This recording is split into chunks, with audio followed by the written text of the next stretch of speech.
ทยุกระจายเสียงแห่งประเทศไทยจังหวัดลำปาง FM 97 เมกะเฮิรตซ์ เสนอรายการธรรมะยามเช้า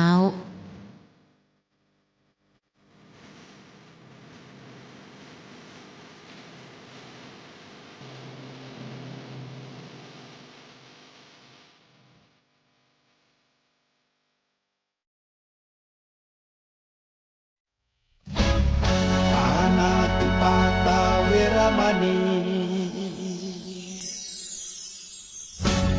อทินนาทานาเวรมณี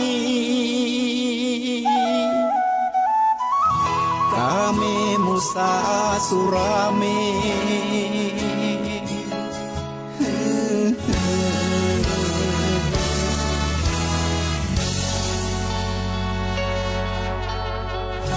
ศีลคือข้อห้ามธรรมคือข้อ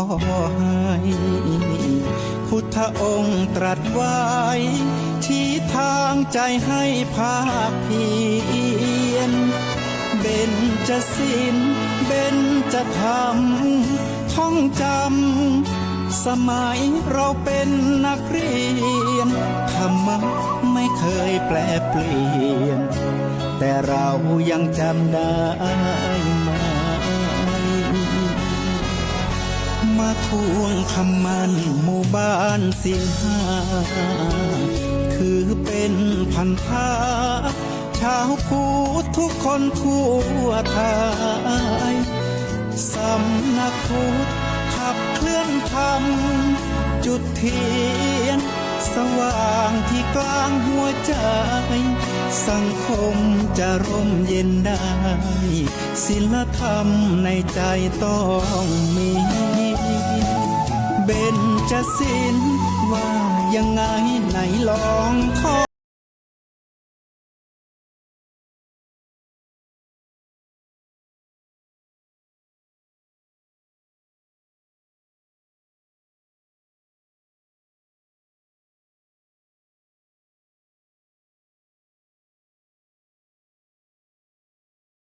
สู่สถานีวิทยุกระจายเสียงแห่งประเทศไทยด้วยรายการธรรมรับอรุณมาพบกับท่านผู้ฟังเป็นประจำทุกวันในทุกวันพุธเป็นช่วงของใต้ร่มโพธิบทเรามาฝึกทำจิตให้สงบด้วยการแผ่เมตตากันสักครู่หนึ่งท่านผู้ฟัง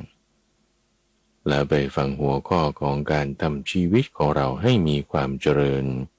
ให้มีการพัฒนาให้มีความก้าวหน้างอกงามขึ้นมาได้อย่างไรเริ่มจากการตั้งจิตไว้ด้วยกับเมตตาเมตตาคืออะไรเมตตาคือความรักความปรารถนาดีเราจะรักเราจะปรารถนาดีให้กับคนอื่นรวมถึงตัวเราเองด้วยได้อย่างไรก็ตั้งจิตเลยสิ่งนี้เราเคยได้รับมาก่อนคนเราเรียนรู้จากประสบการณ์ท่านผู้ฟังบางคนอาจจะคิดว่าโอ้ไม่มีใครรักฉันเลยมีคนที่คลอดเรามานั่นแหละท่านผู้ฟังพระพุทธเจ้าเปรียบเหมือนกับมารดารักบุตรที่เกิดจากครรภ์ของตนคนแรกชั้นใดเราตั้งจิตไว้ด้วยกับความรักความเมตตาฉะนั้นกระแสแห่งความรักความเมตตานี้เป็นกระแสที่ไม่มีเงื่อนไขไม่มีประมาณไม่มีเวรไม่มีพยาบาทไม่มีขอบเขตแผ่ไปเลยแผ่กระแสแห่งความรักความเมตตานี้ให้กับตัวเราเองผ่านไปยังสรรพสัตว์ทั้งหลายที่อยู่ในทิศเบื้องหน้าไม่ว่าสรรพสัตว์เหล่านั้นจะตัวใหญ่หรือตัวเล็กจะอยู่ในที่ไกลหรือที่ใกล้ขอให้ได้รับกระแสแห่งความรักความเมตตานี้แผ่ไปตั้งจิตไว้ด้วยกับเมตตาแผ่ไปยังทิศเบื้องขวาโดยตั้งจิตไว้ด้วยกับเมตตานั้นเป็นจิตใหญ่หลวงไม่มีเวรไม่มีประมาณไม่มีพยาบาท แผ่กระแสจิตที่เปี่ยมด้วยความรักความเมตตานี้ให้กับตัวเราเองผ่านไปยังสรรพสัตว์ทั้งหลายที่อยู่ในทิศเบื้องขวาไม่ว่าสัตว์เหล่านั้นจะมี2 เท้า4 เท้า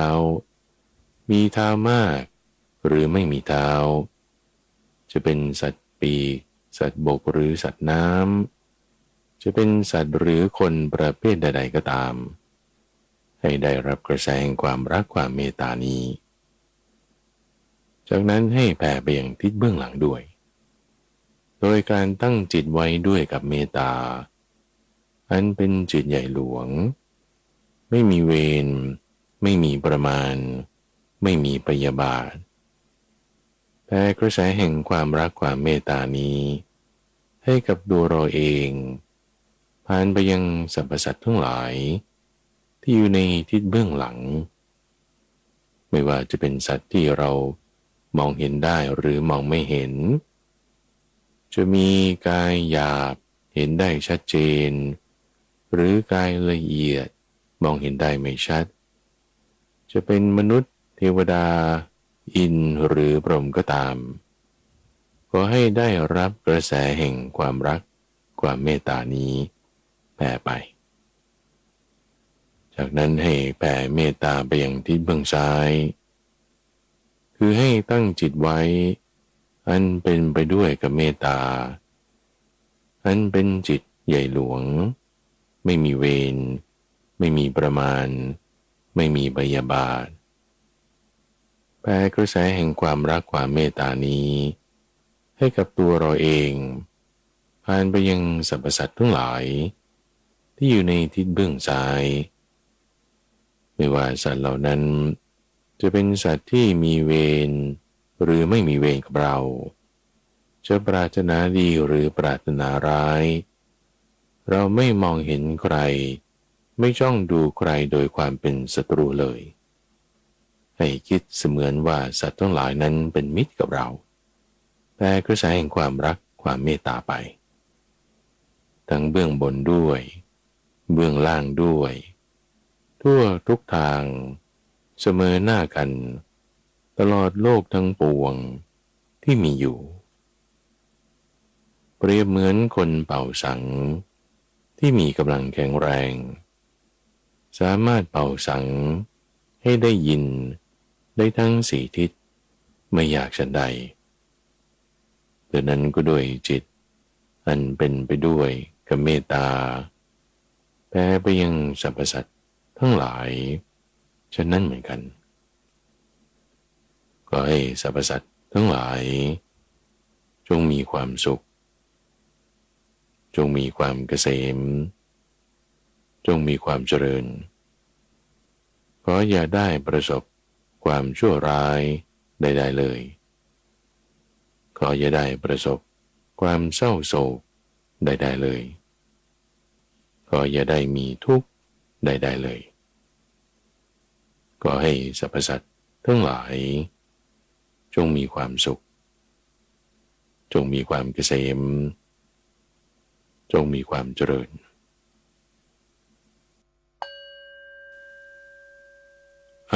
ล่ะท่านผู้ฟังหลังจากที่เราได้ฝึกทำจิตให้สงบด้วยวิธีการเจริญเมตตาภาวนากันมาสักครู่หนึ่งแล้วในทุกวันพุธที่เรามาพบกันในช่วงของใต้ร่มโพธิบทก็จะเอาบทแห่งธรรมะที่พระพุทธเจ้าท่านได้ประกาศบอกแสดงบัญญัติแต่งตั้งเปิดเผยจำแนกแจกแจงเอาไว้มาให้กันฟัง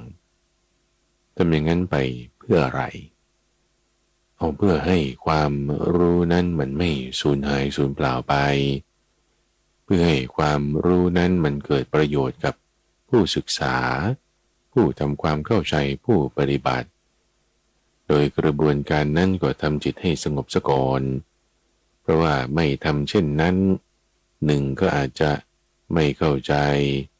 หรือ2อาจจะเข้าใจคลาดเคลื่อนและ3ถ้าเข้าใจคลาดเคลื่อนแล้วอาจจะนำไปใช้ ผิดหลักเป็นโทษเป็นภัยได้เปรียบเหมือนการไปจับงูพิษ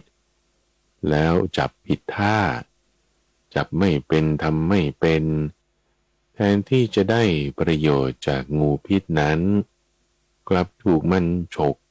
โอ้โทษนะอันตรายนะสิ่งที่มีโทษกลับเป็นภัยได้ไม่ใช่ว่าอะไรดีแล้วมันก็จะดีหมดทุกอย่างนะทุกอย่างมีข้อเสียมีข้อควรระวังทั้งนั้นท่านผู้ฟังไม่ว่าจะมากหรือจะน้อยธรรมะของพระพุทธเจ้าที่ว่าดีๆนี่ดีมากข้อเสียมีไหมมีนิดหน่อยต้องระวังไม่ประมาทเหมือนไฟฟ้าเหมือนมีดเหมือนเปลวไฟคล้ายๆกันนะตัวฟังดีว่ามันก็มีประโยชน์นะมีดนี่โอ้แต่ว่าทำไมระวังมันบาดมือเรานะไฟฟ้านี่ก็มีประโยชน์นะแบบเปิดไฟใช้เครื่องใช้ไฟฟ้าอะไรก็ติดขึ้นมาได้ใช่ไหมแต่ปีหนึ่งคนตายเพราะถูกไฟดูดนี่ก็เยอะอยู่นะระวังไม่เพลินไม่เผลอมีความรอบคอบเราจึงมาพบกันในทุกวันพุธธรรมฟังช่วงของใต้ร่มพุทธบทมาทำอย่างนี้แหละนั่งสมาธิกันสักเล็กน้อยแล้วก็เริ่มหัวข้อกันหัวข้อวันนี้ธรรมฟังเป็นเรื่องที่จะให้เกิดความเจริญให้เกิดการพัฒนาเพราะว่าคีย์เวิร์ดหลักๆในคำสอนของพระพุทธเจ้าเนี่ยคือว่าเราต้องมีการพัฒนาคือแน่นอนว่าคนเรามันไม่ใช่ว่าเกิดมาแล้วมันก็เก่งเลยแม้แต่พระพุทธเจ้าตอนเป็นโพธิสัตว์นี่ก็ต้องพัฒนาจากที่แบบไม่รู้เรื่องอะไรที่ไม่รู้ก็ทำให้รู้ขึ้นมาที่รู้มีอยู่แล้วก็พัฒนาให้มันดีมียิ่งขึ้นคีย์เวิร์ดคือตรงนี้มีการพัฒนาซึ่งแน่นอนว่าในกระบวนการพัฒนานั้นเราต้องเจออุปสรรคเพราะว่าถ้าเราไม่เจออุปสรรคมันจะเอาตรงไหนไปพัฒนาล่ะใช่ปะล่ะถ้าเราไม่เจอปัญหาคุณจะแก้อะไรใช่ปะล่ะถ้าคุณไม่เจอทุกข์แล้วมันจะไปหาสุขเจอตรงไหนมันจะเจอสุขก็ต้องเจอตรงทุกข์มีทุกข์มาเป็นคู่เปรียบใช่ปะล่ะจะเจอความสำเร็จคุณจะรู้ได้ยังไงว่าตรงนี้มันคือสำเร็จมันก็ต้องมีอะไรมาเปรียบว่าอันนี้มันผิดหวังหรือว่าผิดพลาดมันยังไงล่ะตรงไหนล่ะอันนี้แก้แล้วถูกแล้วมันจึงดีมันจึงสำเร็จมันก็ต้องมีไม่ดีมีผิดหวังมีเสียใจมาเป็นคู่เปรียบจุดที่จะให้ถูกสมหวังดีใจมีความสุขมันต้องมาคู่กันท่านผู้ฟังพอคู่กันแล้วให้ดีเนี่ยมันต้องพัฒนาไงดีไม่ดีมาคู่กันโลกมนุษย์เราเนี่ยนะแล้วพอพัฒนาอกุศลธรรมความไม่ดีก็ลดลงกุศลธรรมความดีจากที่มีน้อยก็เพิ่มขึ้นหลักการมันเป็นอย่างนี้เธอจะมีใครมานำเสนอใช้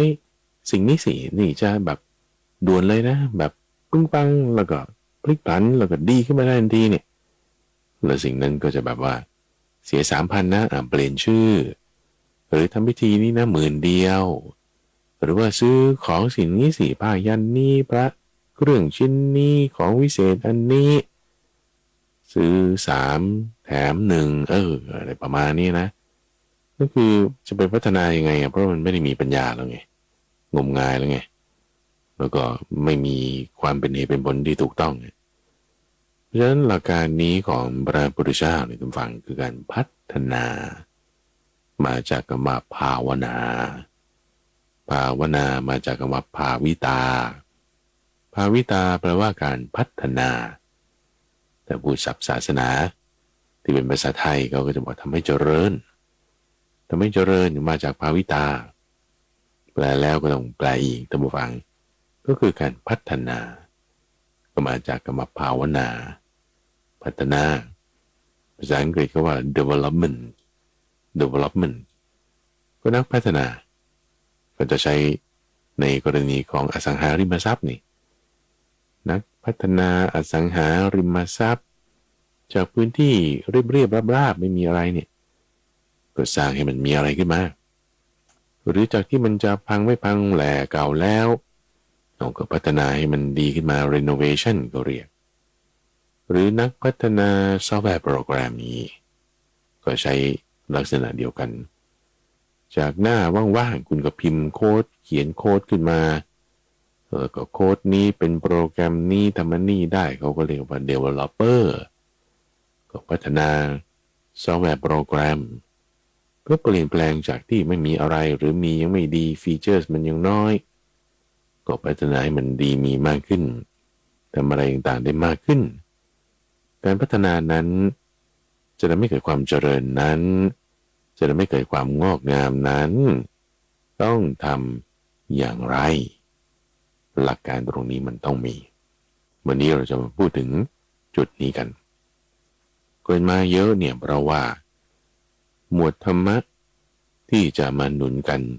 มันมีพอสมควรท่านผู้ฟังคือแยกเป็นหัวข้อข้าพเจ้าคิดว่ามันมี3 ถึง 4หัวข้อแต่มันสนับสนุนเรื่องการพัฒนาจุดนี้หมดเลยนะเอาอันดับแรกก่อนเริ่มจากสิ่งที่เป็นพุทธพจน์นี่คือที่พระพุทธเจ้าตรัสไว้เป็นข้อมูลหลักเริ่มต้นจากในพระไตรปิฎกในอังคุตตรนิกายพูดถึงธรรมะเป็นเครื่องเจริญไว้อยู่4ประการเราจะพัฒนาอะไรก็ตามไม่ว่าเรื่องนั้นจะเป็นเรื่องภายนอกอย่างพัฒนาบริษัทชั้นให้มันดีขึ้นไม่ว่าจะยอดขายไม่ว่าจะอัตราการจ้างงานหรืออะไรสักอย่างหนึ่งในทางบริษัทเอกชนหรือแม้แต่ในหน่วยงานราชการที่คุณจะต้องพัฒนาก็จะมี KPI Key Performance Index หมายถึงจุดที่เราจะวัดว่าคุณมีการพัฒนาหรือไม่จะพัฒนาตัวเลขต่างๆเหล่านั้นเนี่ยมันต้องมีรายละเอียดต่อไปนี้แล้วยิ่งถ้ามาถึงในจิตใจใช่ไหมไม่ว่าจะเรื่องศีลศีลฉันยังไม่ดีฉันต้องพัฒนาศีลโอเค4 ข้อนี้เลยสมาธิฉันยังไม่ดีฉันต้องพัฒนาสมาธิ4 ข้อนี้เลยปัญญาฉันยังไม่แจ่มแจ้งฉันต้องพัฒนาปัญญานี่เลยนี่เลยเนี่ยมันอะไรอยู่ในหัวข้อของวุฒิธรรม4 ประการอันนี้ข้าพเจ้าเคยนำมาอธิบายแบบเจาะลึกยกเคสอะไรต่างๆแล้วในวันนี้อยากจะมาซ้ำเรื่องนี้พร้อมกับเพิ่มเติมนำเครื่องมือใหม่ๆมาประกอบกันด้วยคือหมวดธรรมะอื่นๆที่มันจะมาสนับสนุนเรามาทบทวนกันอีกครั้งหนึ่งท่านผู้ฟังตอนนี้ก่อนนะแล้วค่อยกลับไปย้อนฟังตอนก่อนหน้านี้ก็ได้ที่ว่าข้าพเจ้าพูดถึงผู้ที่ทำ4 ประการอธิบายแบบไหนวันนี้เรามาเอาในรายละเอียดวิธีทำธรรมะที่เกิดความงอกงามพัฒนาจะให้พัฒนาอะไรก็ตาม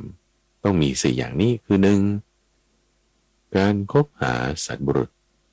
สนทนากับท่านผู้รู้สนทนากับคนที่เขาทำมาได้ก่อนแล้วผู้ที่แบบสำเร็จแล้วหรือเขารู้ทางแก้ปัญหาแล้วเราไปคบหาเราไปเสวนาเราไปเรียนความรู้จากเขาการที่จะแบบเข้าไปคบหาด้วยคือตรงนี้ท่านใจคำว่าสัพปุริสังเสวะเสวะก็คือเสวนาด้วยไงกับใครสัพปุรุษคือคนดีเจาะจงมาในที่นี้คืออะไรก็ตามที่เรายังทำไม่สำเร็จเราก็ไปคลุกคลีกับเขาที่เขาทำสำเร็จขึ้นมาก็ทำได้แล้วไงในกรณีทางคำสอนของพระพุทธเจ้าเรื่องสมาธิเรื่องศีลก็พระพุทธเจ้านี่แหละท่านทำสำเร็จแล้วท่านเป็นสัมบุรุษแล้วหรือว่าครูบาอาจารย์ใช่ไหมครูบาอาจารย์ที่ท่านทำสำเร็จแล้วท่านแก้ปัญหานี้มาก่อนท่านเป็นยังไงพยายามที่จะเข้าไปหาเข้าไปนั่งใกล้คลุกคลีด้วยแต่กรณีของลูกศิษย์เข้าไปหาอาจารย์นี่ก็ไปคอยรับใช้ ก็ไปยืนต้อนรับก็ไปคอยที่จะอุปถากเพื่ออะไรคบหาด้วยไงถ้าเป็นเพื่อนกันไปมาหาสู่โทรหาหรือเข้าไปเรียนรู้เขามีคอร์สมีอะไรมีหนังสือมีอะไรเราก็ไปอ่านความรู้ไปเรียนคอร์สนั้นๆจากคนนั้นการคบหาเสวนาศึกษาจากผู้ที่รู้ผู้ที่ส่งคุณนี่ข้อที่หนึ่งประการต่อมาข้อที่สองคือฟังธรรมพอคบหากันแล้วจะทำอะไรใช่ไหมไม่ใช่ไปคุยเล่นแบบตลกแล้วก็ปล่อยมุกแล้วก็นั่นนี่โน่นไม่ใช่แต่เล่าเรียนหาความจริงหาความรู้นั้นขึ้นมาตั้งใจคำว่าสัทธรรมสวนาธรรมสวนานั่นเองฟังธรรมไม่ใช่ฟังธรรมอะไรอย่างอื่นนะสัทธรรมด้วยนะฟังสัทธรรมสัทธรรมคือธรรมะที่เจาะจงเอาเรื่องนั้นที่เราต้องการพัฒนาใช่ไหมจะว่าคุณต้องปรับปรุงเรื่องบัญชีในบริษัทฉันเราก็เลยไปคบหากับสัตว์บุรุษคือคนนี้ที่เขาเคยแก้ปัญหาเรื่องบัญชี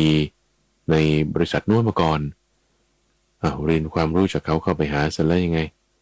โอ้ชอบเรื่องตีกอล์ฟเหมือนกันก็เลยแบบคุยกันเรื่องกอล์ฟไงตีกอล์ฟเนี่ยท่านไปออกรอบที่ไหนโอ้ฉันไปออกรอบที่นี่แล้วแฮนดิแคปเป็นยังไงคุยเรื่องนู้นไปเลยเอาคนละแนวแล้วเราอยากจะศึกษาหาความรู้เรื่องการทำบัญชีทำไมไปตีกอล์ฟเฉยคือมันก็ต้องไปแนวเดียวกันความรู้สัจธรรมตรงนั้นมันคืออะไรที่เราต้องการการพัฒนาที่เราต้องการความก้าวหน้าที่เราต้องการความเจริญงอกงามเราก็ต้องคุยกันในหัวข้อเรื่องนั้นซึ่งในที่นี้ตั้งใจคำว่าสัจธรรมเรื่องภายนอกก็เป็นอย่างนี้ถ้าเรื่องในทางคำสอนของพระพุทธเจ้าเรื่องศีลสมาธิปัญญาแก้ปัญหาเรื่องความเพียรฉันอยากจะพัฒนาเรื่องทุดงควัตจะกูดกรองกิเลสให้มากขึ้นหรือก็ปฏิบัติกันที่ไม่มีทางผิดเหล่านี้จะให้เกิดการพัฒนาได้เราก็ต้องคุยเจาะจงลงมาในจุดนั้นในช่วงนี้อย่างเงี้ยข้าพเจ้ากำลังจะพัฒนาเรื่องสมาธิชั้นหนึ่งชั้นสองชั้นสามชั้นสี่นี่ให้มันคล่องแคล่วเราจะพัฒนาจุดนี้ยังไงเราก็ศึกษาจากสัตว์บุรุษแล้วคือพระพุทธเจ้าบ้างหรือครูบาอาจารย์ที่ท่านเข้าสมาธิได้ดีได้ลึกท่านทำยังไงก็ต้องคุยกันเรื่องนั้นไม่ได้คุยกันเรื่องสวดมนต์ไม่ได้คุยกันเรื่องศีลหรือไม่ได้คุยกันเรื่องทุดงควัตรไม่ได้ไปอะไรอย่างนั้นแต่ต้องเจาะจงมาในจุดที่เราต้องการพัฒนาต้องการความเจริญนี่คือประการที่สองแต่มาประการที่สามท่านผู้ฟังคือว่าได้เจอคนที่เขาทำได้แล้วนะหนึ่งใช่ไหมสองเราก็ฟังข้อมูลกันแล้วเขาทำอย่างนี้อย่างนี้เนี่ยสามเราก็ต้องเอามาพิจารณานะหาเหตุผลว่ามันจะมาลงกับเรายังไงนี่โยนิโสมนสิการท่านผู้ฟังการทำในใจโดยแยบคายโยนิโสมนสิการมนสิการคือการทำในใจโยนิโสคือต้องแยบคายนิดนึงแยบคายนี่หมายถึงไม่ใช่จะคิดอะไรยังไงแบบไหนก็ได้นะแต่ต้องมีความคิดที่เป็นระบบมีแบบแผนที่จะให้เกิดความสำเร็จหนึ่งในอย่างนั้นคือที่เราจะเอามาใช้กับเรายังไงใช่สถานการณ์ของเขากับสถานการณ์ของเราบางทีมันไม่เหมือนกันนะเช่นพระพุทธเจ้าเกิดในสมัยที่จะเดินทางก็ใช้โคใช้เกวียนเครื่องบินไม่ต้องพูดถึงรถยนต์ยังไม่มีเครื่องจักรกลไม่มีแต่จักรกลอย่างมากกับจักรกลไม้ที่มันต่างกันตรงนี้อยู่นะอุปมาอะไรที่ท่านสอนไว้ก็เป็นแนวการเกษตรแนวเรื่องของชีวิตความเป็นอยู่แบบสมัยโบราณที่สมัยนี้คนก็ใช้แอปอย่างเงี้ยเป็นต้นใช่ปะหรือว่าธุรกิจของเขาที่เราจะไปศึกษาเนี่ยเขาทำเกี่ยวกับการค้า ซื้อมาขายไปแต่ว่าเราต้องการจะทำเกี่ยวกับอสังหาริมทรัพย์อย่างนี้หลักการเขาจะเอามาใช้กับเรายังไงมันต้องมีการไตร่ตรองเหตุผลผลเหตุดูความเหมาะสมอะไรอีกหลายๆอย่างนะคิดให้มีความรอบคอบระมัดระวังทีนี้อวัยโยนิโสเนี่ยที่เป็นแบบมีระเบียบแบบแผนต้องมีแนวไม่ใช่คิดอะไรฟุ้งไปซ่านไปแล้วก็ออกนอกแนวไปไม่ใช่นะแต่โยนิโสชนิดที่มีแบบแผนระเบียบการที่เราจะพิจารณาเห็นตามความเป็นจริงวิปัสสนาเนี่ยจริงๆมันก็คือการคิดนั่นแหละถ้าคิดอย่างแบบสเปะสปะมันก็ไม่เกิดประโยชน์แต่ถ้าคิดอย่างมีระเบียบแบบแผนนั่นคือการพิจารณาด้วยจิตที่เป็นสมาธินั่นคือวิปัสสนาการพิจารณาคิดอย่างมีระเบียบแบบแผนด้วยจิตที่เป็นสมาธินั่นคือวิปัสสนาใช่ไหมให้ระเบียบแบบแผนแพทเทิร์นซิสเต็มอย่างนั้นแนวหลักการที่พระพุทธเจ้าให้ไว้คือเรื่องของอริยสัจสี่ความเกิดขึ้นความดับไปเหตุมันมายังไงเราจะให้ถึงความดับนั้นอย่างไรแพทเทิร์นนี้เลยเพราะฉะนั้นเวลาเราจะเอาอะไรมาแอพพลายใช้นะประยุกต์ใช้ในเรื่องของเราอย่างเงี้ยธุรกิจของเราสถานการณ์ของเราแล้วก็การพัฒนาแบบของเราเนี่ยเอาเรื่องอริยสัจสี่มาแอพพลายใช้ได้คิดแบบนี้ยังไงนะเอาก็เหตุผลเหตุเกิดผลดับแนวทางให้ถึงความดับเป็นยังไงมาดูให้รอบคอบเพราะว่าถ้าจะมุ่งแบบว่า one size fit all คือ free size อย่างนี้นะบางทีมันก็ไม่ฟิตตรงเอวไม่ฟิตตรงไหล่ไม่ฟิตตรงแขนอาจจะไม่พอดีก็ได้ก็ดูเหมาะสมตรงไหนใช้ตรงนั้นไม่เหมาะสมตรงไหนก็เปลี่ยนมันตรงนั้นอันนี้มันถึงจะแบบว่าค่อยๆปรับค่อยๆแก้เปลี่ยนแปลงต่างๆได้แต่ต้องมีโยนิโสมนสิการคิดให้มันถูกวิธีแล้วในกระบวนการคิดที่ให้ถูกวิธีมันก็ต้องมีกระบวนการพัฒนาอยู่ในนั้นอยู่แล้วไงแล้วมันก็จึงเป็นฟีดแบ็กต่อไปอีกแล้วเราจะรู้ยังไงมันถูกหรือมันผิดมันใช้ได้หรือไม่ได้เพราะคิดมันอยู่ในหัวเฉยๆยังไม่ได้ลองใช่ไหมมันจะต้องมีข้อที่4ท่านผู้ฟังข้อที่4คือการปฏิบัติธรรมสมควรแก่ธรรมเอาหลักการที่เราได้หาจากคนที่อยู่ในข้อที่1คือคบหากับบุคคลนั้นข้อที่2ฟังข้อมูลธรรมะของเขาแล้วเอามาไตร่ตรองใคร่ครวญดูในข้อที่3แต่คิดอยู่แต่ในหัวมันลงมือทำไม่ได้หรอกก็ต้องลงมือทำด้วยหรือทุกวันนี้มันเป็นเรื่องของซอฟต์แวร์โปรแกรมอาจจะไม่ได้แบบว่ามีอะไรที่เป็นฟิสิกอลเป็นฮาร์ดแวร์เป็นสิ่งที่จับต้องได้แล้วคุณลงมือทำได้อย่างเงี้ยนะการกระทำบางอย่างมันก็เป็นเรื่องของจิตใจด้วยซ้ำไม่ว่าจะเรื่องของสมาธิเรื่องของปัญญาเรื่องของการพิจารณาวิปัสสนาอย่างนี้มันไม่ใช่แบบว่าคุณลงมือทำแล้วมันเห็นสิ่งของอะไรอย่างเงี้ยมันไม่ใช่มันก็ต้องมาทำไว้ในใจใช่ไหมล่ะการกระทำบางอย่างมันก็ต้องแค่ไม่ใช่แค่ว่าฟังใส่หูแล้วก็โอเคเข้าใจแต่ไม่ต้องเข้าถึงจิตใจจะเข้าถึงจิตใจตรงนี้มันจึงเป็นการปฏิบัติธรรมานุธรรมปฏิการปฏิบัติธรรมสมควรแก่ธรรมในข้อที่เราพิจารณาแล้วนั้นทีนี้พอทำไปแล้วมันก็จะได้ผลลัพธ์อาจจะได้ตามที่ต้องการหรือไม่ได้ตามที่ต้องการก็วนรอบลูปอีกแต่ว่าการพัฒนามันยังต้องมีต่อไปมันยังไม่จบโอ้โหทำอย่างนี้แล้วไม่เข้าท่าเลยเกิดแบบไม่ได้ตามคาดเอาผิดพลาดก็ไม่มีปัญหาคนเรามันก็ผิดพลาดกันได้ใช่ไหมผิดพลาดครั้งที่1เอาแก้ไหมทำไมดูผิดพลาดครั้งที่2ก็เรียนรู้ไงบางทีคนเราก็ผิดครั้ง2ครั้งมันก็ต้องเรียนรู้ใช่ไหม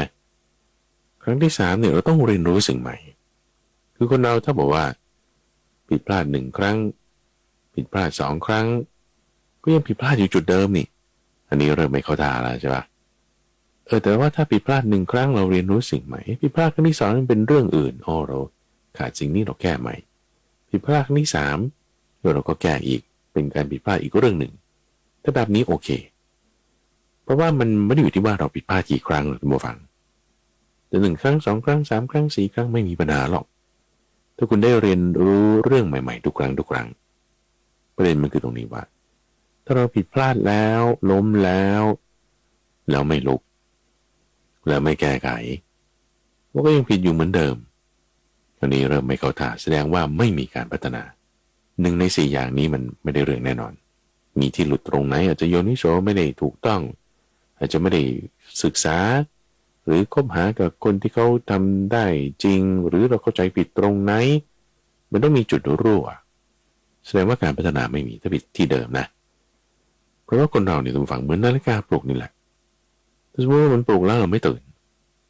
เราก็กด snooze ไปไม่ถึงเลื่อนไปอีก5 นาทีเดี๋ยวมันได้ปลุกอีกนะก็เลื่อนไป5 นาทีมันได้ปลุกอีกนะถ้าเราไม่เรียนรู้จากข้อผิดพลาดที่เราเจอปัจจุบันเนี้ยเดี๋ยวมันมาอีกจริงๆเตือนแล้วเตือนอีกโลกมันเป็นอย่างนี้ล่ะแต่ถ้าเราเรียนรู้เราแก้ปัญหาในสิ่งที่เราเจอแล้วก็มาเตือนแล้วโอเคผิดพลาดงี้มันไม่กลับมาอีกนะว่านี่ไงพัฒนาแล้วพัฒนาปัญหาเจอปัญหาแล้วคุณแก้แล้วปัญหานั้นก็หายไปโดยการเอาโซลูชันเอาความดีเอาการพัฒนาใส่ลงไปแต่ถ้าคุณยังผิดจุดเดิมอันนี้แสดงว่าเราไม่ได้เรียนรู้ไม่ได้พัฒนายังไม่ดีก็ไม่ดีจุดเดิมรั่วจุดเดิมแล้วก็1 ครั้ง2 ครั้งมันก็ยังโอเคว่าใช่ไหมคนเราบางทีก็ต้องให้โอกาสก็บ้างแต่ถ้า3 ครั้ง4 ครั้งนี่ไม่เข้าตาก็ต้องกลับมาดูที่หลักการ4 ข้อนี้ทีนี้มันไม่ได้อยู่ที่ว่าเราล้มกี่ครั้งเพราะว่าจุดการพัฒนานี่มันไปได้เรื่อยๆมันไม่มีการสิ้นสุดหรอกท่านผู้ฟังแต่จะพูดถึงในทางโลกนะในทางที่มันจะหมุนวนไปอยู่ในโลกเนี่ยมันก็ไม่มีที่สิ้นสุดหรอกบริษัทยักษ์ใหญ่แล้วยังไงเขาก็ต้องพัฒนาต่อไปมันก็วนไปเรื่อยๆหลักการประการตรงนี้หมายถึงมันไม่ได้อยู่ที่ว่าคุณล้มคุณผิดพลาดกี่ครั้งแต่อยู่ที่ว่าคุณลุกขึ้นกี่ครั้งต่างหากสิ่งที่แย่คือล้มแล้วก็ยอมแพ้เลยก็เสร็จกิเลสเลยความโง่ความสามปัญญาเนี่ยยิ้มเลยมานี่หัวเราะล่าเลยเพราะว่ามันตัดความดีของเราได้แล้วเราไม่สู้ต่อแต่ถ้าล้มแล้วไม่เป็นไรลุกเรียนรู้จากประสบการณ์อาจจะเรียนรู้ได้ไม่เต็มที่นิดหน่อยโอเคครั้ง2 ครั้ง3 ครั้ง4 ครั้ง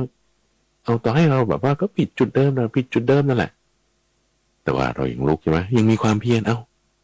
ปัญญาอาจจะมีน้อยแต่ความเพียรมีมากยังพัฒนาก็ทำผิดแต่ทำจุดเดิมมันต้องมีการพัฒนาสักจุดใดจุดหนึ่งล่ะใช่ปะล่ะเอาความเพียรเราก้าวหน้าปัญญาต้องเพิ่มเพราะฉะนั้นมันไม่ได้อยู่ที่ว่าเราผิดพลาดกี่ครั้งหรอกท่านผู้ฟังมันอยู่ที่ว่าเราจะลุกขึ้นพัฒนาแก้ไขปรับปรุงกี่ครั้งต่างหากโดยเฉพาะอย่างยิ่งในยุค AI เนี่ยท่านผู้ฟังนะ AI ไม่ใช่ AA นะไม่ใช่คุณ A คุณ B อะไรอย่างงี้ไม่ใช่นะแต่หมายถึง artificial intelligence น่ะปัญญาประดิษฐ์นี่พวกที่อยู่ในธุรกิจด้านนี้ท่านผู้ฟังที่เขาคิดเรื่องปัญญาประดิษฐ์ AI เนี่ยเขายังไม่คิดว่าจริงๆเราไม่ควรจะเรียกมันว่า artificial นะเพราะมันก็เป็นแนวความคิดแบบหนึ่งเป็นการโยนิโสแบบหนึ่งเป็นการพัฒนาอย่างหนึ่งเหมือนกันนะมันจะเรียกว่าเป็น differential intelligence อย่างนี้ก็มีเนื้อ DI แต่มันสามารถทำอะไรให้เราได้หลายอย่างเลยล่ะเพราะมันมีการเรียนรู้ไงท่านผู้ฟังในยุค AI นี่ที่ว่าพวกซอฟต์แวร์โปรแกรมคอมพิวเตอร์หุ่นยนต์เครื่องมืออะไรต่างๆแอปพวกนี้มันทำได้ดีเพราะว่ามันเรียนรู้ไวมันพัฒนาไวที่มันพัฒนาไวเพราะอะไรเพราะมันผิดพลาดเยอะมันต้องมี LLM ก็เรียกว่าโมเดลในการเรียนรู้ผิดพลาดบ่อยๆแล้วแก้ผิดแล้วแก้ผิดแล้วแก้ล้มให้ไวลุกให้เร็ว ข้าพเจ้าเคยพูดเรื่องนี้ไว้ในช่วงของสมการชีวิตอยู่นะพวกเครื่องจักรกลพวกนี้ซอฟต์แวร์โปรแกรมเนี่ยมันทำได้ดีตรงที่ว่ามันล้มไวแล้วมันลุกเร็วเราจะฉลาดกว่ามันเนี่ยเราต้องฉลาดตามคำถามคือ AI บางทีก็ยังมีคอร์สมาสอนนะสอนว่าต้องสั่งงานมันยังไงต้องถามอะไรมันยังไงถ้าเราถามอะไรซื่อๆเนี่ยบางทีมันด่าเราได้นะเพราะมันพัฒนาไปแล้วเร็วกว่าที่เราจะคิดก้าวหน้าทันมันขั้นหนึ่งอ่ะเพราะฉะนั้นในการพัฒนาตรงนี้แหละทุกฝั่งมันจึงเป็นจุดที่เราก็ต้องเห็นข้อผิดพลาดมีผิดพลาดตรงไหนการพัฒนาจะเกิดขึ้นได้ตรงนั้นมีข้อเสียตรงไหนการพัฒนาจะเกิดความดีจะเกิดขึ้นได้ตรงนั้นมีความผิดพลาดตรงไหนความสำเร็จจะเกิดขึ้นได้ตรงนั้นเราขี้เกียจตรงไหนมันจะไปขยันตรงนี้มันขยันอยู่แล้วได้ไงอ่ะมันก็ต้องไปขยันในตรงนี้เราขี้เกียจนั่นแหละหลักการ4ข้อนี้ท่านผู้ฟังก็เป็นพุทธพจน์ที่มาในอังคุตรนิกายที่พระพุทธเจ้าตรัสบอกไว้ท่านผู้ฟังนำมาใกล้ครวญพิจารณาในชีวิตของเราจุดที่เราจะพัฒนาได้เนี่ยมันมีแน่นอนทีนี้คุณจะเห็นไหมไม่เห็นน่ะถ้าไม่มีสติถ้ามีสติเราเห็นได้แน่บางคนนี่นะเห็นแต่ข้อเสียของตัวเองว่าฉันก็ไม่ดีอันนี้ฉันก็ไม่เก่งอันนี้แล้วก็ฉันก็ไม่ได้อันนี้ฉันก็ไม่เป็นอันนี้ดนตรีฉันก็เล่นไม่เป็นกีฬาฉันก็ไม่ชอบนั่นนี่โน่นใช่ปะก็พูด10 ปีก็ยังพูดเรื่องเดิมไหนการพัฒนานี่เอาก็ถ้าคุณรู้ว่าคุณไม่เก่งตรงไหนไม่ดีตรงไหนก็ไปพัฒนาตรงนั้นดิแล้วก็ถ้าจะมาบ่นอยู่ว่าฉันไม่ดีเลยฉันไม่เก่งเลยจะบ่นเพื่ออะไรก็นี่ไงคุณเอาไปใช้ว่าล่ะว่ามันไม่มีธรรมานุธรรมะปฏิ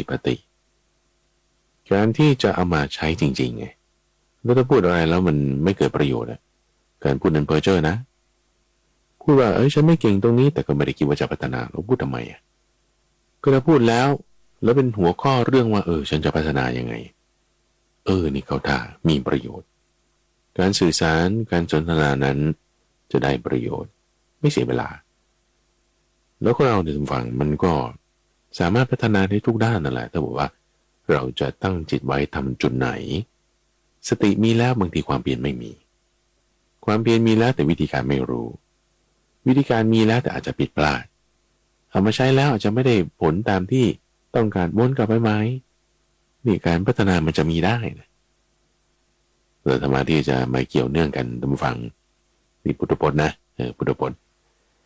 ก็ยังมีหัวข้อที่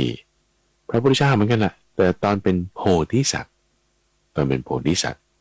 ได้เคยกล่าวไว้ถึงหัวข้อธรรมะที่มันจะให้เกิดการพัฒนาเหมือนกันจุดนี้เป็นจุดสำคัญนะท่านฟังในการที่จะศึกษาทางคำสอนของพระพุทธเจ้าก็คือว่าเราต้องมีการแยกชั้นของข้อมูลให้ชัดเจนซะก่อนว่าตรงไหนเป็นพุทธพจน์ที่พระพุทธเจ้าตรัสไว้ก็ส่วนหนึ่งตรงส่วนไหนเป็นคำอธิบายที่อธิบายพุทธพจน์ไว้นั้นก็อีกส่วนหนึ่งแยกกันทำไมต้องแยกกันเพราะว่าชั้นของข้อมูลมันต่างกันก็ผู้รู้คนละแบบกันต่อให้เป็นพระพุทธเจ้าตอนที่เป็นโพธิสัตว์ก็ยังไม่ได้ตรัสรู้อนุตตรสัมมาสัมโพธิญาณคือยังไม่มีความสามารถในการเป็นภควาแปลว่าอะไรแปลว่าการจำแนกแจกธรรมแปลแล้วก็ต้องแปลอีกท่านผู้ฟังการจำแนกแจกธรรมนี่คือยังไงการแจกแจงไงอธิบายในรายละเอียดว่าคำนี้นะหมายถึงอย่างนี้1 2 3 4ในการแจกแจงในรายละเอียดที่ว่าท่านเป็นภควาเนี่ยท่านเจ๋งมากเก่งมากเก่งยังไงท่านเคยเปรียบเทียบเอาไว้ว่าถ้ามีสาวก4 คนแล้วแต่ละคนนี่นะก็ต้องการเชี่ยวชาญคนแรกด้านสติปัฏฐานการเห็นกายในกายเจาะจงลงไปเลยคนแรกก็ต้องการเชี่ยวชาญด้านนี้คนที่2ก็ต้องการมีความชำนาญในด้านสติปัฏฐานของเวทนาการเห็นเวทนาในเวทนาทั้งหลายทำยังไง คนที่สามนี่ก็ต้องการมีความเชี่ยวชาญในการเห็นจิตในจิตจิตานุปัสสนาสติปัฏฐานทำยังไงส่วนคนที่สี่นี่ต้องการจะเห็นธรรมในธรรมการเห็นธรรมในธรรมการเจริญสติปัฏฐานในข้อที่สี่นี้ทำอย่างไรสี่คนเนี่ยมาถามคำถามพระพุทธเจ้าตอนตรัสรู้แล้วนะในด้านนั้นๆด้านนั้นๆที่ตนเองสงสัยใฝ่ใคร่รู้แล้วก็ไม่ต้องนอน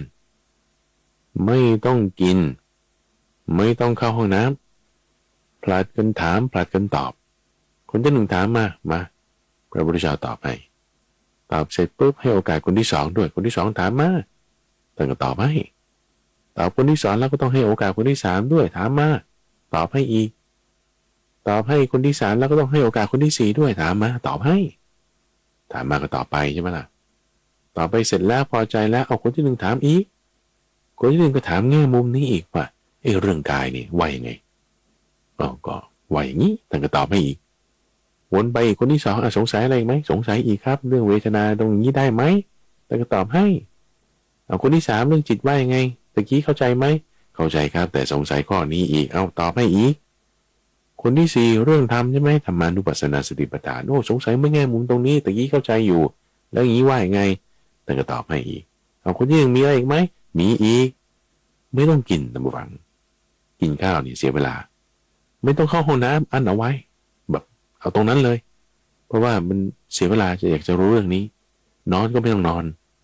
เว้นการกินดื่มเว้นการนอนเว้นการพักผ่อนทุกอย่างทุกฟังวนไปเงี้ย100 ปีคำอธิบายในเรื่องสติปัฏฐานอย่างเดียวนะของพระพุทธเจ้ายังไม่หมดยังมีต่อไปได้อีกโอ้โหอะไรจะแจกแจงได้มากป่านนี้ก็นี่ไงความเป็นภัคววาจำแนกแจกธรรมเรามาถึงจุดนี้ได้ไงท่านผู้ฟังเราต้องการจะสื่อว่าพระพุทธเจ้ามีความสามารถมากหลังจากที่ตรัสรู้แล้วใช่ไหมตรงนี้ก็เรียกว่าอนุตตรสัมมาสัมโพธิญาณมีพุทธคุณ9อย่างเพราะฉะนั้นอะไรที่หลังจากความเป็นสัมมาสัมพุทธะแล้วเนี่ยตรัสไว้นี่ผมต้องแยกไว้ชั้นหนึ่งเลยนี่แบบว่าสูงสุดที่สุดของสุดๆที่เหลือก่อนหน้านั้นไม่ว่าจะเป็นโพธิสัตว์หรือว่าสาวกระดับปัจเจกพุทธะหรืออนุพุทธะกล่าวไว้อะไรยังไงต้องแยกชั้นกันไปนะมันไม่เหมือนกันความรอบคอบนี่แค่1 ใน 9แล้วก็ภัควาอย่างเดียวเนี่ยอย่างปานนี้จึงต้องแยกไว้ว่าอะไรที่จะเกี่ยวข้องกับเรื่องการทำให้เจริญวุฒิธรรม4ประการที่ว่าไปเนี่ยนะยังมีปากทางแห่งความเจริญที่เป็นข้อมูลมาในนิทานชาดกซึ่งเรื่องนี้ข้าพเจ้าเคยนำมาเล่ารู้สึกจะปีที่แล้วล่ะว่าปากทางแห่งความเจริญเป็นยังไงแต่ว่าไม่ได้เจาะลงไปในรายละเอียดว่า6อย่างนั้นคืออะไรเอาบริบทของพระราชาคำถามคำตอบคนนี้ถามอย่างนี้ในสถานการณ์อย่างนั้นคือนิทานเนี่ยเอามาเล่าแต่เนื้อหาธรรมะอยากจะเอามาอธิบายในตรงนี้เพราะมันเกี่ยวข้องกันกับการทำให้เจริญแต่ที่ต้องแยกอธิบายเพราะนี่เป็นนิทานชาดกข้อมูลต้องแยกชั้นกันโพธิสัตว์ในชาตินั้นถูกถามถึงเรื่องประตูแห่งประโยชน์ได้ตอบหัวข้อเรื่องประตูแห่งประโยชน์เอาไว้ซึ่งหัวข้อตัวนี้ต้องฟังก็ไม่ได้เจอในความที่เป็นพระพุทธเจ้าเป็นพุทธพจน์นะในพระไตรปิฎกไม่ได้ใช้หัวข้อคำนี้เป๊ะคือบางครั้งมันจะมีแนวอย่างนี้เหมือนกันว่าพุทธพจน์เนี่ยตรัสไว้อย่างนี้ซึ่งพอไปดูแล้วมันมีบางส่วนตอนที่เป็นโพธิสัตว์ชาตินั้นก็พูดตรงเดียวกันกับที่เป็นพระพุทธเจ้าแต่คือแสดงว่าอันนั้นมันไม่เปลี่ยนแปลงไงหรือว่าอันนั้นเป็นสัจธรรมมาตั้งแต่สมัยนั้นหรือเข้าใจตรงกันแล้วหรืออย่างไรก็คือถ้าเหมือนกันก็โอเค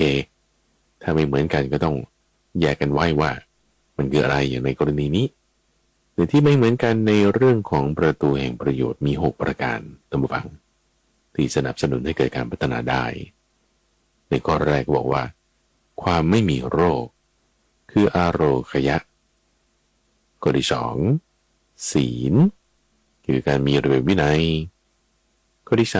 3คือการศึกษาแนวทางดูแบบอย่างจากคนที่เป็นบัณฑิต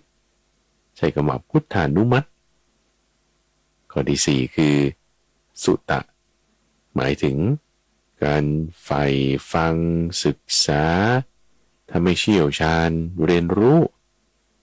ข้อที่5คือธรรมานุวัตรข้อที่3เมื่อสักครู่นี้คือพุทธานุวัตรนะข้อที่5ในที่นี้คือธรรมานุวัตรหมายถึงการดำเนินชีวิตให้เป็นในทางชอบธรรมเอามาอนุวัตรในชีวิตของเราไปตามทางธรรมะที่เราได้ดูแบบอย่างจากข้อที่3นั้นข้อที่4คือความเพียรไม่ย่อหย่อนเรียกว่าอาลีนะถ้าจะพูดเป็นคำนามก็คืออาลีนะตาที่จะใช้ได้อธิบายไปทีละข้อท่านผู้ฟังเพราะมันจะมีแนวที่คล้ายๆกันอยู่ความไม่มีโรคอโรคยะซึ่งถ้าเราจะเอาความหมายฉาบฉวยก็สุขภาพดีนั่นเองสุขภาพดีก็ทำให้ชีวิตเรายืนยาวไปเจออิทธิบาทสีอะไรต่างๆได้นี่คือความหมายทางด้านแบบผิวเผินทางตัวอักษรแต่ถ้าความหมายลึกซึ้งที่ซ่อนแฝงอยู่ในบทเปลี่ยนชนะนี้พระพุทธเจ้าตอนตรัสรู้ธรรมแล้วเคยบอกไว้กับพราหมณ์ที่ชื่อเอสุการีว่าความไม่มีโรคเนี่ยหมายถึงไม่มีกิเลสจิตใจเรายังมีกิเลสที่เป็นเหมือนเชื้อโรคเกาะกินกัดกินบ่อนทำลายให้เราขี้เกียจให้เราท้อแท้อ่อนแอจิตใจไม่อยู่ก็ร่องก็รอยถ้าไม่มีโรคพวกนั้นเนี่ยมันดีนะนี่คือความไม่มีโรคประการที่1ศีลก็ศีล5ศีล8ศีลที่หมายถึงความเป็นปกตินี่แหละเราต้องมีความเป็นปกตินะเราถึงว่าจะมีการพัฒนาก้าวหน้าอะไรไปในด้านต่างๆได้ศีลต้องเป็นพื้นฐานท่านผู้ฟังท่านเปรียบเหมือนสัตว์บกทั้งหมดตัวเล็กๆตั้งแต่มดจนถึงตัวใหญ่ๆถึงช้างต่างก็ต้องยืนอยู่บนพื้นดินพื้นดินนี่รับหมดเหมือนกันสมาธิไม่ว่าจะขั้นต้นขั้นสูงถึงขนาดว่าเนวสัญญานาสัญญายตนะหรือปัญญาในระดับที่ว่าจะเหาะเหินเดินอากาศด้วยวาระจิตคนทั้งหมดต้องอยู่บนพื้นฐานของศีลก็จึงต้องมีข้อที่2ประการที่3ที่ว่าพุทธานุมัติไม่ใช่ว่าการขออนุมัติโดยพุทธะนะนุมัตินี่ก็คือการ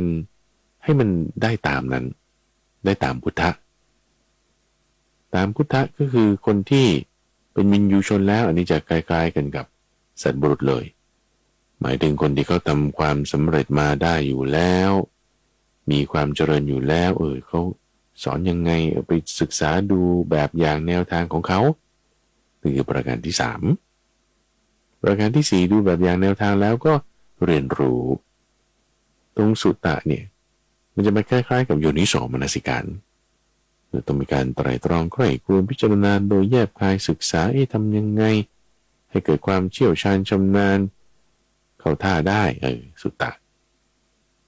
ประการที่5ที่ว่าธรรมานุวัตรก็คืออนุวัตตามอนุวัตเนี่ยคือแบบว่าให้มันสอดคล้องให้มันตามธรรมะได้ธรรมะนี่มาจากไหนนะเอาก็ที่คุณดูแบบอย่างจากคนที่เป็นพุทธะนั้นที่เขาทำสำเร็จแล้วคุณศึกษามาสุตตะแล้วคุณก็ลงมือทำไงธรรมานุวัตรนี่เขาจึงจะเหมือนกับการที่ปฏิบัติธรรมสมควรแก่ธรรม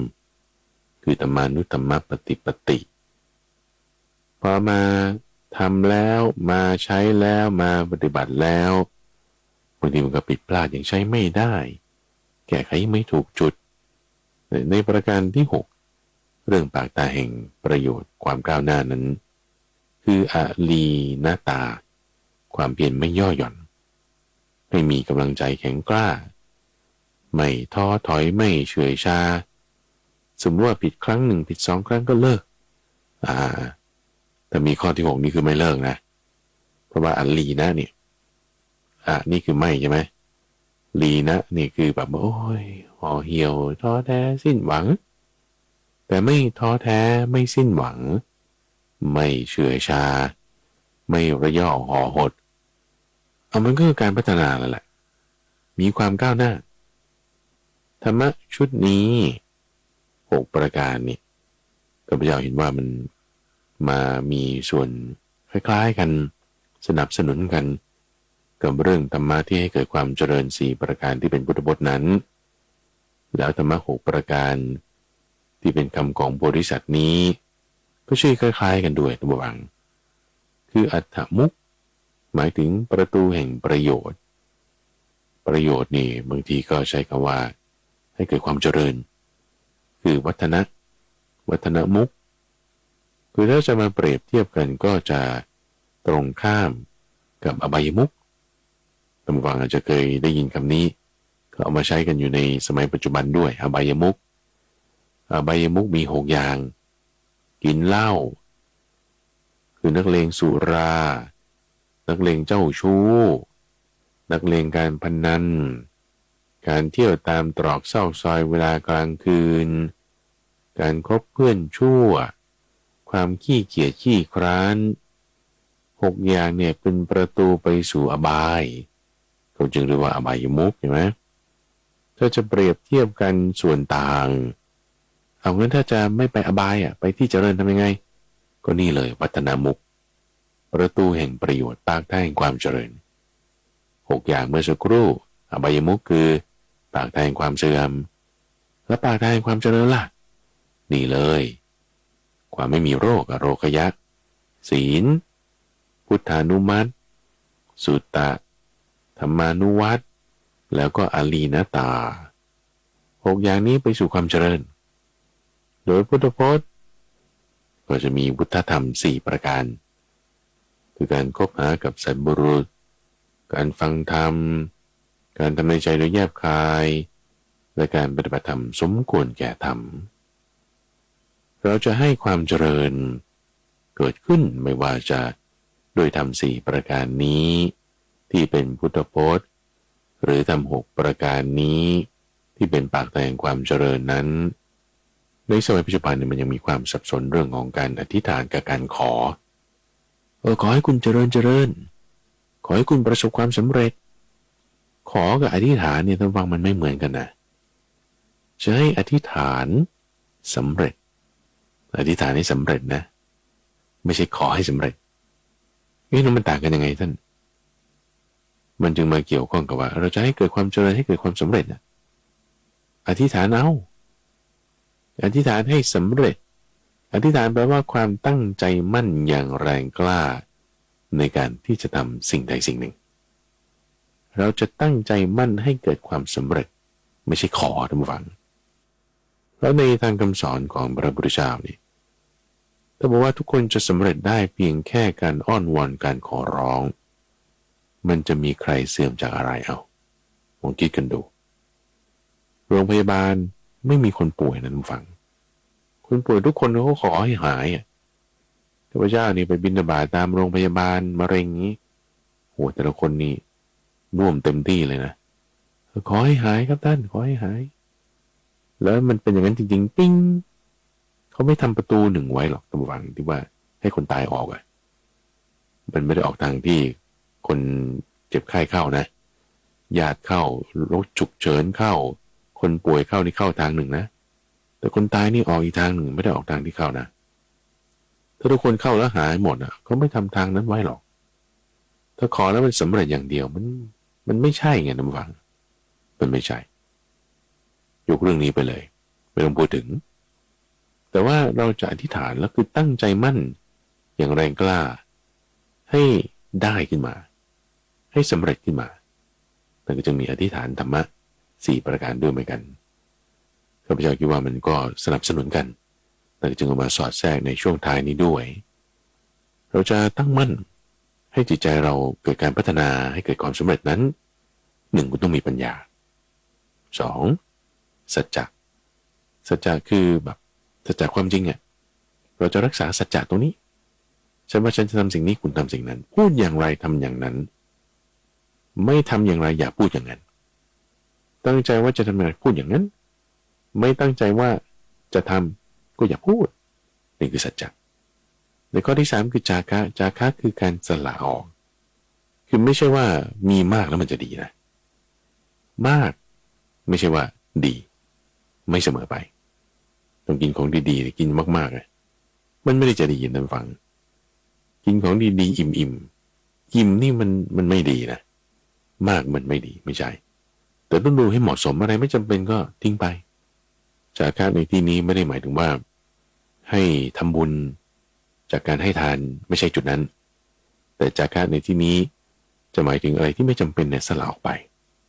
อะไรที่มันเป็นข้อเสียกำจัดออกไป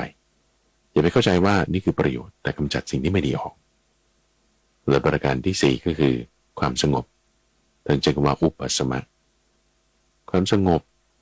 คือความวุ่นวายความฟุ้งซ่านอะไรเนี่ยมันทำให้จิตเราไขว้เขว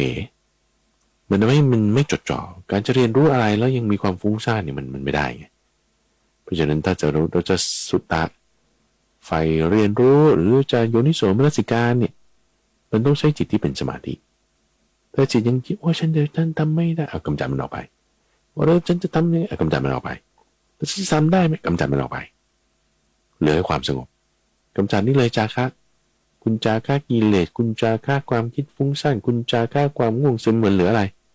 เหลือความสงบระงับไงอุปสมะเพราะฉะนั้นในที่นี้ท่านฟัง